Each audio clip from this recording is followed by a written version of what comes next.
Hello students, अब हम next chapter पढ़ेंगे राष्ट्रीय आय लेखांकन, जिसको नेशनल इनकम अकाउंटिंग कहते हैं। इसको सामाजिक लेखांकन, सोशल अकाउंटिंग भी कहा जाता है। और राष्ट्रीय आय लेखांकन में सबसे महत्वपूर्ण या बड़ा नाम साइमन कुजनेट्स का है, जिसके लिए इनको नोबेल पुरस्कार मिला था। राष्ट्रीय आय लेखांकन में क्या करते हैं, किसी एक देश के द्वारा एक वर्ष में जितनी भी अंतिम वस्तुएं सेवाएं, ध्यान दीजिएगा, अंतिम फाइनल गुड्स और सेवाएं जितनी भी उत्पादित की जा रही हैं, उसका एक लेखा जोखा होता है। यह है राष्ट्रीय आय लेखांकन। तो राष्ट्रीय आय लेखांकन में जैसा नाम से यह स्पष्ट है, सबसे महत्वपूर्ण चीज है राष्ट्रीय आय, नेशनल इनकम। क्या महत्वपूर्ण चीज है? राष्ट्रीय आय, नेशनल इनकम। राष्ट्रीय आय क्या है? राष्ट्रीय आय एक वर्ष में, एक वित्तीय वर्ष में किसी देश के द्वारा उत्पादित समस्त अंतिम वस्तुओं सेवाओं का जो मौद्रिक मूल्य है, समस्त अंतिम वस्तुओं सेवाएं जितनी पैदा हो रही हैं, उनका जो मौद्रिक मूल्य है, वो राष्ट्रीय आय कहलाता है। अगर ध्यान दीजिए, राष्ट्रीय आय लेखांकन में यही नहीं देखा जाता है कि ये एक्चुअल उत्पादन कितना है। जैसे ये मान लीजिए एक्चुअल उत्पादन है ए है, आज कोई देश की राष्ट्रीय आय वाई है। अगर इसके सारे संसाधनों को, समस्त संसाधनों को पूर्ण रोजगार दे दिया जाए, मतलब सब संसाधनों को काम दे दिया जाए, सारे लेबर को, सभी भूमि को, सभी पूंजी को, तो जो उत्पादन प्राप्त होगा इसको हम बोलते हैं पूर्ण रोजगारी उत्पादन। ये वाईएफ क्या है? पूर्ण रोजगारी उत्पादन है, पूर्ण रोजगारी उत्पादन।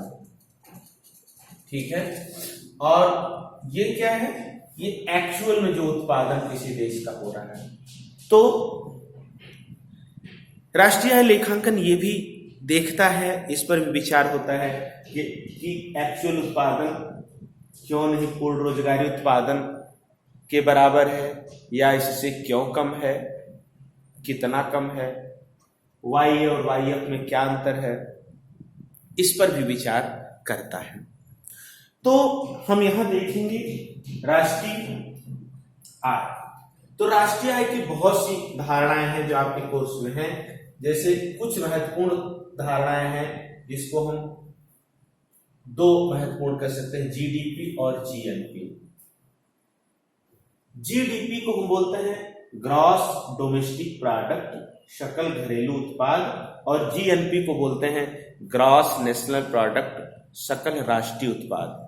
ध्यान दीजिए, एक घरेलू उत्पाद है, एक राष्ट्रीय उत्पाद है। ये शब्द का अंतर समझ लेना है। घरेलू उत्पाद का मतलब किसी एक देश की घरेलू सीमा के भीतर, अगर मान लीजिए ये कोई देश है, तो इस देश की सीमा के भीतर, चाहे देश की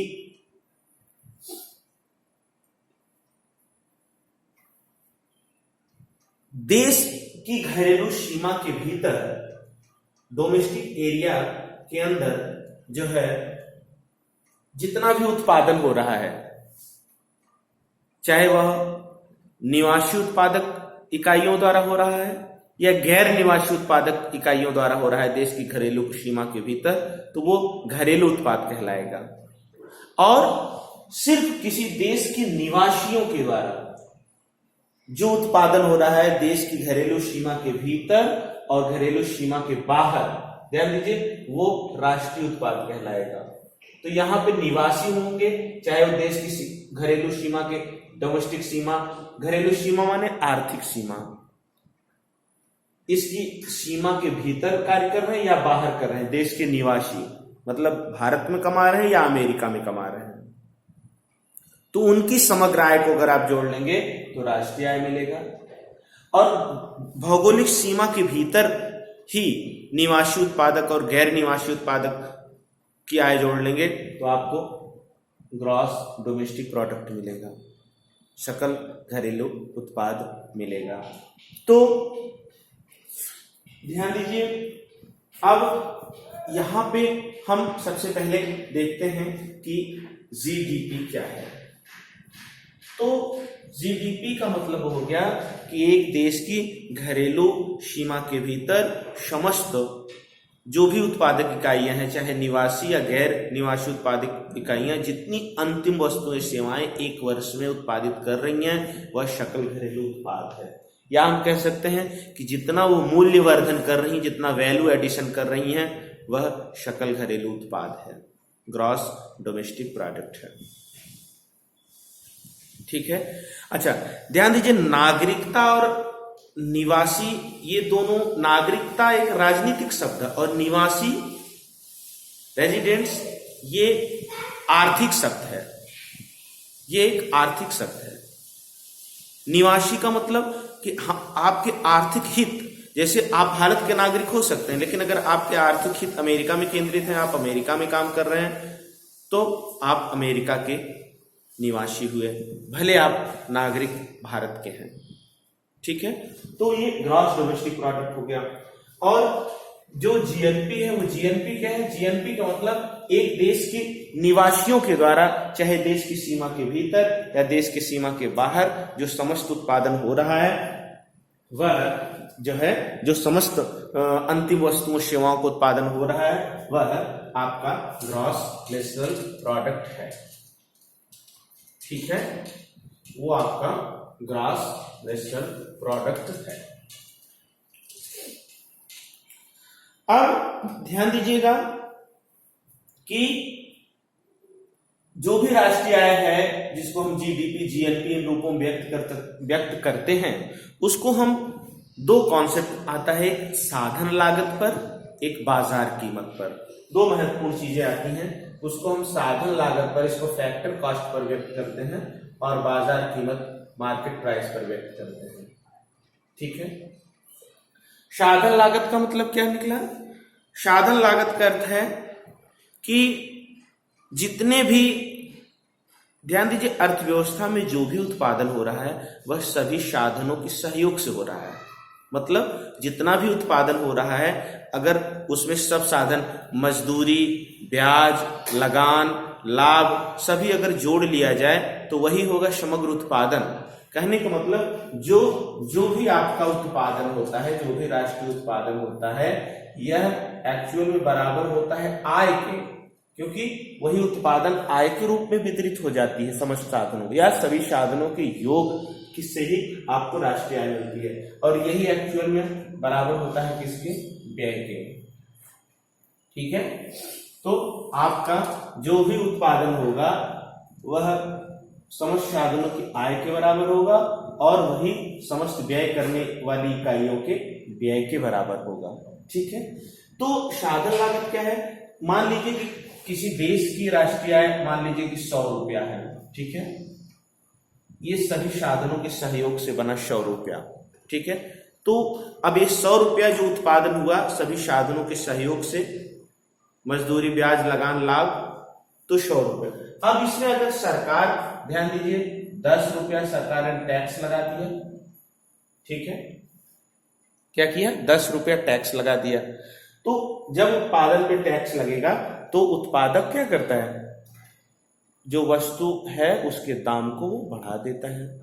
तो अब ये कितने की हो गई है? 110 की हो गई। ठीक है। मान लीजिए सरकार ने इस पर 5 रुपया सब्सिडी दे दी, अनुदान दे दिया। अब जो 110 की चीज है, इसमें से 110 में से अगर ये 5 रुपया सब्सिडी घट गई, तो अब जो मार्केट में कीमत उस प्रोडक्ट की होगी 105 रुपया। यह जो होगी, यह बाजार कीमत होगी। यह क्या होगी? बाजार कीमत होगी। तो ये साधन लागत और बाजार कीमत में अंतर है। कहने का मतलब, अगर हम फैक्टर कास्ट है, साधन लागत पर कोई जो राष्ट्रीय आय है, अगर इसमें हम धन अप्रत्यक्ष कर, मतलब इनडायरेक्ट टैक्स जोड़ दें, धन अप्रत्यक्ष कर, ऋण अनुदान, और इसमें से अनुदान हम हटा दें, ठीक है, तो हमको जो मिलेगा वह मिलेगा मार्केट प्राइस, बाजार कीमत मिलेगी। साधन लागत में अप्रत्यक्ष कर आपने जोड़ दिया। 100 रुपए, 100 का सामान बना था टोटल, उसमें 10 रुपया टैक्स लग गया तो 110 का हो गया। 5 सरकार ने सब्सिडी दे दी तो 105 का हो गया। तो साधन लागत में अप्रत्यक्ष कर जोड़ दिया जाए और अनुदान हटा दिया जाए तो आपको मिल जाएगा बाजार कीमत, मार्केट प्राइस। अच्छा, इसको हम ये भी कह सकते हैं कि अगर अप्रत्यक्ष कर है और इतना अनुदान है तो अप्रत्यक्ष कर में से अनुदान हटा दे, उसको बोलते हैं निबल परोक्ष कर, नेट इनडायरेक्ट टैक्स। तो इसका मतलब अगर हम साधन लागत में प्लस निबल परोक्ष कर, अगर निबल परोक्ष कर हम जोड़ दें तो हमको क्या मिल जाएगा? बाजार कीमत मिल जाएगी, बाजार कीमत मिल जाएगी। तो साधन लागत में हम जो है या क्या साधन लागत में क्या होता है कि कोई भी टैक्स, कोई भी सब्सिडी शामिल नहीं होती है, जबकि बाजार कीमत में वह शामिल होती है। साधन लागत में अगर आप निबल परोक्ष कर जोड़ेंगे तो आपको बाजार कीमत मिलेगी। इसको इस रूप में आप कह सकते हैं, आप देखिए बाजार कीमत है, अब आपको बाजार कीमत निकालना है तो बाजार की या तो सिर्फ साधन लागत पे ही निकालना है, सॉरी, तो देखिए फैक्टर कास्ट बराबर हो जाएगा, ये इधर चला जाएगा, माने मार्केट प्राइस ऋण निबल परोक्ष कर, निबल परोक्ष कर। तो ये आपने देखा कि किस ढंग से साधन लागत बराबर हो गया मार्केट प्राइस ऋण निबल परोक्ष कर। ठीक है, तो थैंक यू।